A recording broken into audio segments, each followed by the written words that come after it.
В эфире новости экономики на Якутия-24. Здравствуйте. В студии работает Нургуяна Иванова. Госдума приняла в первом чтении поправки в налоговый кодекс, предусматривающие льготы для инвесторов, которые планируют реализовать на арктических территориях новые проекты. Они предусматривают оптимизацию обложения налогом на добычу полезных ископаемых для организаций, добывающих углеводородное сырье на новых морских месторождениях. Для таких месторождений предполагается установление ставки НДПИ на уровне 5% от выручки на 15 лет. Законопроект также устанавливает нулевую ставку НДПИ при добыче газового конденсата совместно с горючим природным газом, добываемого и используемого исключительно для производства сжиженного природного газа и для производства нефтехимической продукции. Минфин согласовал предложенный Минтрансом объем компенсации 10 российским авиакомпаниям за приостановку полетов в Китай в 1 миллиард 600 миллионов рублей. В настоящее время обсуждается вопрос о том, как получить эту компенсацию. Напомним, до закрытия авиасообщения регулярные рейсы в Китай выполняли авиакомпании Ирайра, Аврора, Якутия, Уральские авиалинии и S7 Airlines, а также Nordwind, iFly, Azur Air. Сейчас из регулярных рейсов выполняются только рейсы Аэрофлота и 4 китайских авиакомпаний в Шереметьево.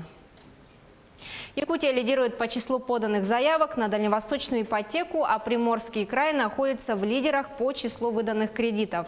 Об этом сообщил глава Министерства по развитию Дальнего Востока и Арктики Александр Козлов. Напомним, дальневосточная ипотека – это кредит для молодых семей, приобретающих жилье, которые могут оформить супруги, чей возраст не превышает 35 лет, а также неполные семьи с детьми. Помимо этого, ипотека доступна владельцам дальневосточных гектаров без ограничения по возрасту, если они используют землю под жилищное строительство.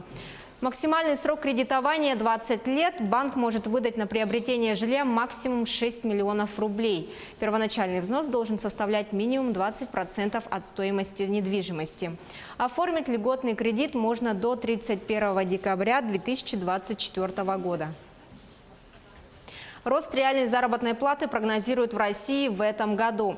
При этом наибольший рост ожидается в 3 регионах, в частности в Татарстане, Якутии и Ленинградской области. Такой прогноз представлен в исследовании финансового университета при правительстве Российской Федерации.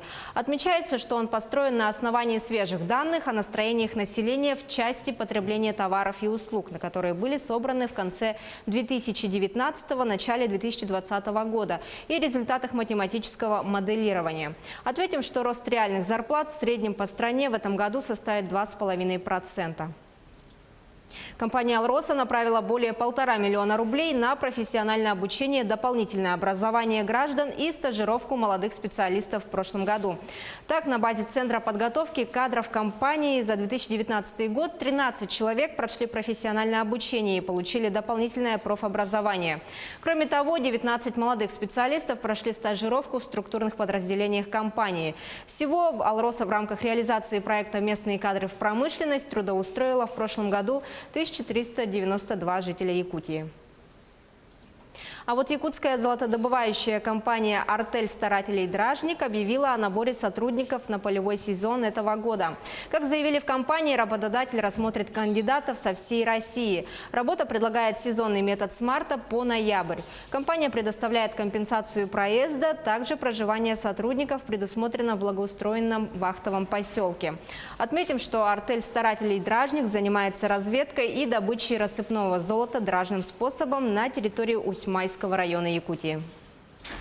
Это были новости экономики на Якутия-24. До встречи в следующем эфире.